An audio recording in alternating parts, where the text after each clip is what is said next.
যদিও আমি এলাকা থেকে নির্বাচন করেছি, কিন্তু সারা দেশের মানুষ সোশ্যাল মিডিয়ার মাধ্যমে যারা আমাকে চিনেন আমার জন্য দোয়া করেছেন। তা আমার ইচ্ছা ছিল যে এমপি হইলে যেসব জিনিসগুলো আসলে প্রকাশ পাইলে জাতির ভালো হয়, দেশের ভালো হয়, এগুলো আমি প্রকাশ করব।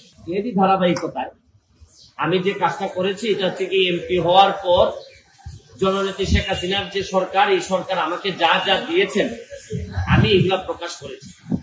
আমি আগে নিজে আমি কখনো জানতাম না যে এমপিরা কত সম্মানী পান।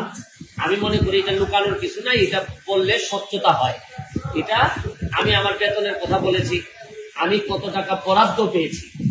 বরাদ্দ মানে হচ্ছে গিয়ে ওনারা বলছেন যে নগদ টাকা, আসলে বরাদ্দ তো এটা চিন্তায় আসে কিভাবে যে এমপি নগদ টাকা পাবে। নগদ টাকার তো কোনো বিষয়ই না, আমরা তো ট্রাস্টি মাত্র, আমরা মানুষের সম্পদের ট্রাস্টি, আমাদেরকে মাধ্যমে বন্টন করা হবে।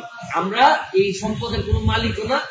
ব্যাংকের যেভাবে ব্যাংক কর্মকর্তা যেভাবে আমার টাকা জমা নেন আবার আমার টাকা ফেরত দেন, কিন্তু ওনার হাত দিয়েই যায়, কিন্তু এই টাকার মালিক তো উনি না, উনি হচ্ছেন গিয়ে ট্রাস্টি। একই রকম আমি এমপি হিসেবে আমি ট্রাস্টি মনে করি। আর স্বচ্ছতার বিষয়ে আমি বলছি যে এত এত টাকা পেয়েছি, কিন্তু এইটা বিরোধী দলের চিফ হুইপ এই আমাদের এই চুন্নু সাহেব, মুজিবুল হক চুন্নু সাহেব, উনি স্পিকারের কাছে, আমাদের মাননীয় স্পিকারের কাছে উনি বিচার দিলেন।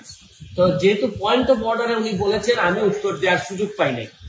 আমার প্রশ্ন হচ্ছে কি, উনি বিরোধিতা করবেন সরকারি দলের, কিন্তু উনি বিরোধিতা শুরু করছেন স্বতন্ত্র প্রার্থী। এবং কি বিষয়ে বিরোধিতা, উনি তো আরো খুশি হওয়ার কথা যে আমরা আমাদের হিসাব দেওয়া শুরু করছি। আমার জানেন কালকে আমার এত দুঃখ হয়েছে তারাই করিমগঞ্জের মানুষের জন্য, যাদের কাছ থেকে উনি এমপি হয়ে আসছেন, যে এই তারাই করিমগঞ্জের মানুষের কি কোনো অধিকার নাই যে এই চুন্নু সাহেব এমপি হিসাবে কত টাকা বরাদ্দ পান এটা জানার। মানে ওনার বক্তব্য ছিল যে কোনোভাবে যেন আমি ফেসবুকে না জানাই যে কে কত টাকা পায়।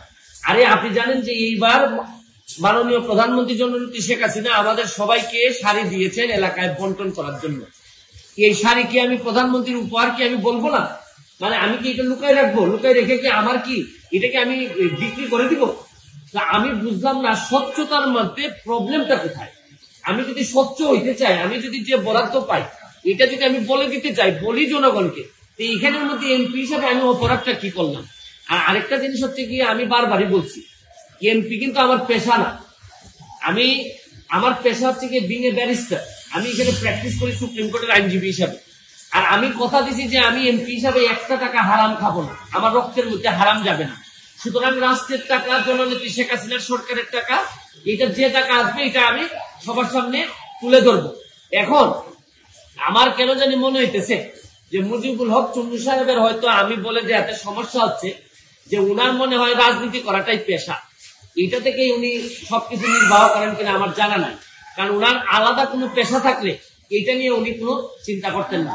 তবে কালকে উনি একটা বুদ্ধি করে কাজ করছেন, বাকি সব এমপিরে ওনার দলে টানার চেষ্টা করছেন যে 349 জন এমপির নাকি বদনাম হচ্ছে। আরে কি আশ্চর্য কারবার!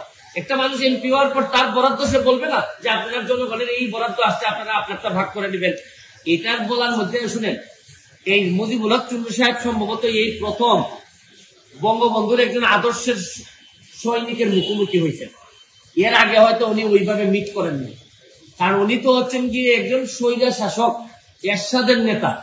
স্বৈরা শাসক এরশাদ, যিনি সারা জীবন এরকম জোর জবরদস্তি আর টাকা বানানো ছাড়া তার নেতা কর্মীদের খুব বেশি কিছু শিখাই যাননি। সবার না, অল্প কিছু নেতাদেরকে, যারা অনেক টাকার মালিক হয়েছেন এরশাদের আমলে।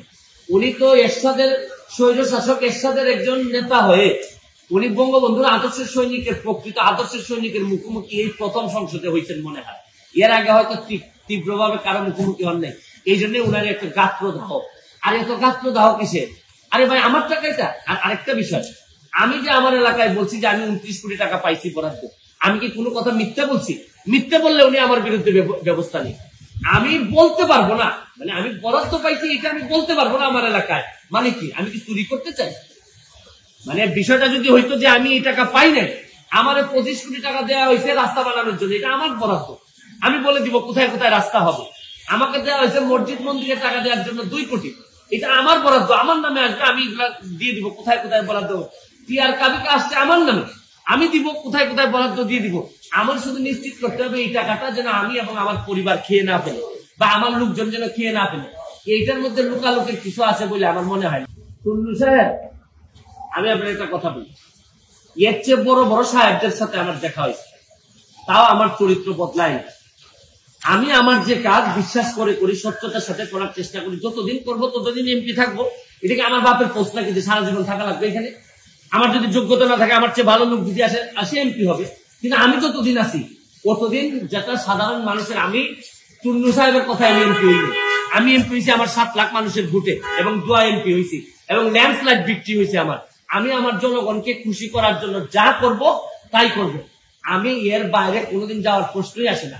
তবে আমার বিশ্বাস, এই যে এই মুজিবুল হক টুন্নু সাহেবের যে ব্রেইন আর যে অবস্থা, তার ব্যাপারে আমি যা শুনি, তাতে আমার বিশ্বাস মাননীয় স্পিকারও জানেন তার অবস্থাটা কি।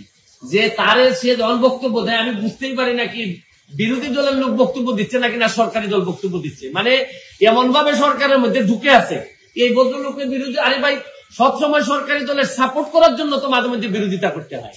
সরকারি দলের মানে আপনি সবসময় ক্ষতি চাইবেন তা না। সরকারি দলের আরে বাপ তো মাঝে মধ্যে ছেলের সমালোচনা করে, ছেলে বাবার সমালোচনা করে। আমার তো মনে হয় যে এই টুন্নু সাহেবরা এমন ভাবে ভিতরে ঢুকছেন, এরা তাদের সব ক্ষমতা সম্পর্কে কিছু জানেও না, বুঝেও না। কেন যে বিরোধী দল হয়েছে আল্লাহ মাহবুব জানে। এরা 11 জন আর আমরা স্বতন্ত্র আছি 62 জন। আমরা তো হিসাবে তো আমরাই বিরোধী দল হওয়ার কথা, কিন্তু এখন কারণে ও কারণে আমরা যেহেতু ওনারা একটা দল হিসাবে আসছেন, তা আমরা ওনারা মেনে নিছি। কিন্তু উনি তো সরকারি দলের বিরোধিতা না করে মাশাআল্লাহ এখন শুরু করছেন যে স্বতন্ত্র ক্যান্ডিডেট কেন টাকার ঘোষণা দিয়ে দেয়, এই কারণে উনি বিরোধিতা শুরু করছেন।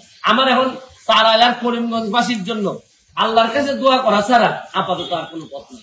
উনার দায়িত্ব কিভাবে পালন করছেন আমি জানি না, আপনাদেরকে একটা নমুনা দিলাম। উনার দায়িত্ব ছিল হচ্ছে বিরোধী দল হবে, সরকারের সমালোচনা করবে, সরকার যেন সঠিকভাবে চলতে পারে, দেশে যেন দুর্নীতি মুক্ত হয়, এইগুলোর জন্য উনি প্রতিবাদ করবে।